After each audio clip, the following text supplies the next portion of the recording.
ये तो हम सभी जानते हैं कि 15 अगस्त 1947 को हमारा भारत आज़ाद हुआ और ये भी जानते होंगे कि 26 जनवरी 1950 को हमारा संविधान लागू हुआ। लेकिन शायद आप ये नहीं जानते होंगे कि इन दोनों महत्वपूर्ण दिनों के बीच एक ऐसा दिन भी है जो पूरी तरह से हमारे भारतीय सशस्त्र बलों के जवानों की बहादुरी और वीरता की याद में मनाया जाता है। साल 1949 से हर साल 7 दिसंबर को देश भर में आर्म्ड फोर्सेस फ्लैग डे के रूप में मनाया जाता है। ये दिन देश की रक्षा करने वाले भारतीय सेना के जवानों, शहीदों और सेवानिवृत्त कर्मियों को समर्पित है। लेकिन आर्म्ड फोर्सेस फ्लैग डे को मनाने का कारण क्या है? 1947 में आजादी के बाद 28 अगस्त 1949 को भारत सरकार ने भारतीय सेना के जवानों के रखरखाव के लिए एक समिति का गठन किया। समिति ने सिफारिश की कि 7 दिसंबर को सशस्त्र सेना ध्वज दिवस के रूप में मनाया जाए, जिसके बाद से आज तक आर्म्ड फोर्सेस डे मनाया जाता है। देश के लिए अपनी जान कुर्बान करने से बड़ा नेक काम कोई नहीं हो सकता। जीत हासिल करने के दौरान राष्ट्र द्वारा लड़े गए विभिन्न युद्धों में और चल रहे सीमा पार आतंकवाद और उग्रवाद का मुकाबला करने में हमारे सशस्त्र बलों ने मूल्यवान जीवन खोया है। हर साल लगभग 60,000 रक्षा कर्मियों को अनिवार्य रूप से सेवानिवृत्त किया जाता है। इसलिए इन पूर्व सैनिकों और उनके परिवारों की देखभाल करना एक राष्ट्रीय जिम्मेदारी है। इन्हीं कारणों से हम सशस्त्र सेना झंडा दिवस मनाते हैं, जिसमें सेना, नौसेना और वायुसेना के जवानों द्वारा दी गई सेवाओं को याद किया जाता है। राष्ट्र रक्षा की सेवा में हमारे योद्धाओं ने अपना सर्वोच्च बलिदान दिया है और अनेक सैनिक शारीरिक रूप से अक्षम हुए हैं। देश के जिम्मेदार नागरिकों के रूप में इन सैनिकों, वीर नारियों और आश्रितों के प्रति हमारा भी दायित्व बनता है। ये दिन हम सबको एक बड़ा मौका देता है उन देश के सपूतों की सेवा करने का जो हर रोज आपकी रक्षा करते हैं, ताकि आप सुरक्षित रहें।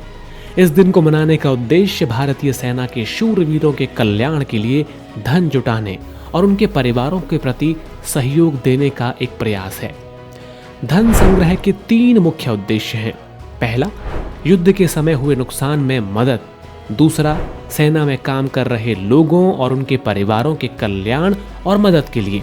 और तीसरा, सेवानिवृत्त कर्मियों और उनके परिवारों की मदद। देश भर में सैन्य बलों के लिए किए गए धन संग्रह के बदले लाल, गहरे नीले और हल्के नीले रंग के झंडे दिए जाते हैं। ये तीनों रंग तीनों भारतीय सेना, नौसेना और वायुसेना का प्रतीक माना जाता है। हमारे सेना बलों और कर्मियों की उपलब्धियों को उजागर करने के लिए कई तरह की गतिविधियों का आयोजन भी करती है। एकत्र की गई धनराशि का उपयोग सेवारत कर्मियों और पूर्व सैनिकों के कल्याण के लिए और युद्ध में हताहतों के पुनर्वास के लिए किया जाता है। धन संग्रह का प्रबंध भारत में केंद्रीय सैनिक बोर्ड की स्थानीय शाखाओं द्वारा किया जाता है, जो सशस्त्र सेना झंडा दिवस कोष यानी arm force flag day fund AFFDF में जाता है, जिसका लिंक डिस्क्रिप्शन में मिल जाएगा। इसकी देखरेख गवर्निंग कमेटी करती है और आधिकारिक और अनधिकृत दोनों तरह के स्वैच्छिक संगठन यानी वॉलंटरी ऑर्गेनाइजेशन इस पर नजर रखते हैं। केंद्रीय सैनिक बोर्ड के तहत जुटाया गया धन सेवानिवृत्त सैनिकों और उनके लिए विभिन्न कल्याण और पुनर्वास योजनाओं के लिए उपयोग किया जाता है। आश्रितों को राहत प्रदान करने के लिए वित्तीय सहायता, चिकित्सा, बच्चों की शिक्षा, विधवा पुनर्विवाह आदि के लिए किया जाता है।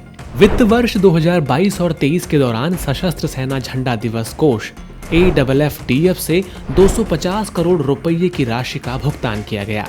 इसके माध्यम से कुल 2.35 लाख ESM लाभान्वित हुए हैं, जो ये बताता है कि हमारे देश के नागरिक किस कदर हमारे वीरों के लिए पूरी तरह समर्पित हैं।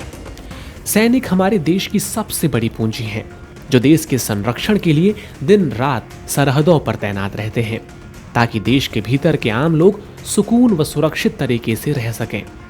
ये लोग बहादुरी और वीरता के साथ दुश्मनों से लड़ते हैं और कभी कभी देश की सेवा के लिए शहीद तक हो जाते हैं। आइए आर्म फोर्स फ्लैग डे के अवसर पर हमारे वीर सैनिकों के बलिदान पर उन्हें नमन करें और देश की सेवा में तत्पर रहने वाले जवानों और देश की रक्षा करते हुए अपने प्राण न्योछावर करने वाले वीर सपूतों के सम्मान और उनके बलिदान को याद करते हुए अपनी तरफ से आर्म फोर्स फ्लैग डे पर अपनी इच्छा अनुसार धनराशि जरूर दान करें।